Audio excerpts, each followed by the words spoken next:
Hey buddy, imagine a massive city from 4,500 years ago with straight streets, fancy bathrooms, and zero wars. Then it just vanishes.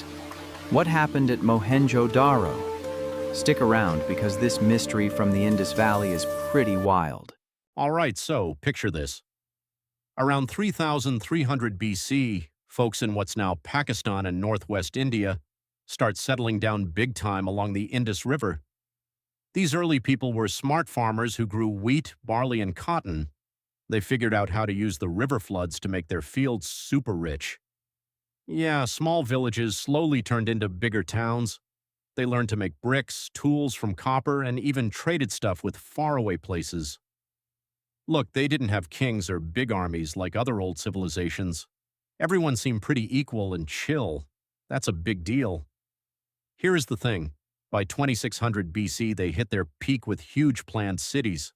No one saw anything like it back then. Pretty wild, right?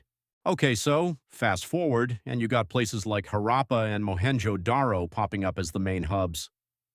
These cities were built on purpose with crazy good planning. Straight roads crossing at right angles, houses made of baked bricks all the same size. Yeah, they had covered drains running along the streets so wastewater went away easy. Every house had its own bathroom and toilet. Can you believe that? Real talk, thousands of people lived there, maybe 30 to 60,000 in the big ones.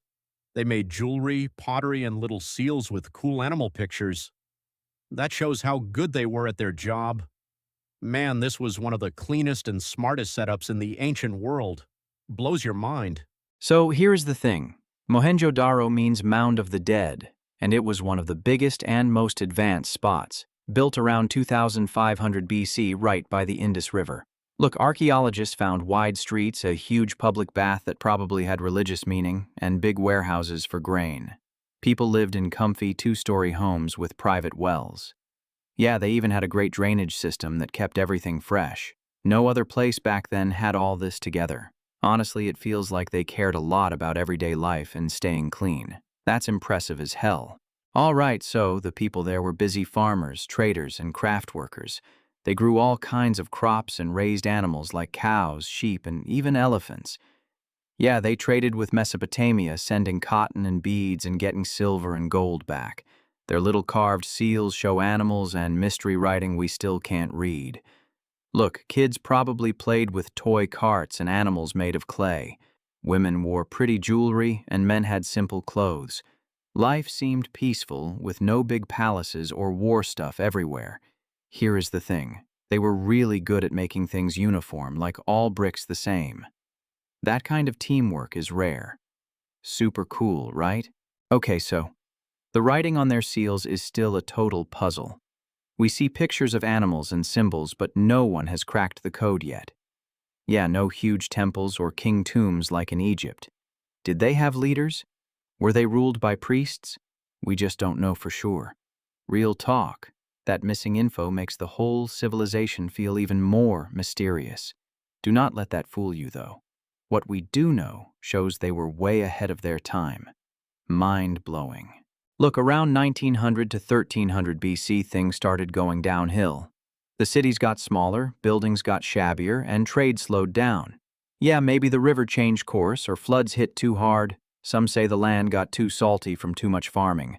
Others think climate got drier. Here is the thing. Mohenjo-daro shows signs of slow decline before it was finally left empty. No big invasion evidence, just people moving away little by little. That slow fade out instead of sudden crash is still a puzzle. Crazy how a whole advanced world can slip away. All right, so we rediscovered these ruins in the 1920s, and it changed how we see ancient history. It proves India and Pakistan had one of the world's first big civilizations right up there, with Egypt and Mesopotamia. Yeah, their planning and clean living ideas were thousands of years ahead. We still study how they built stuff without modern tools. Real talk. The mystery of why it all ended keeps archaeologists digging and dreaming. This whole story shows how tough and smart our ancestors were. Pretty inspiring, huh? There you go, buddy, the full journey of the Indus Valley and that awesome Mohenjo-daro mystery. If you liked it, hit like. And tell me what ancient story you want next.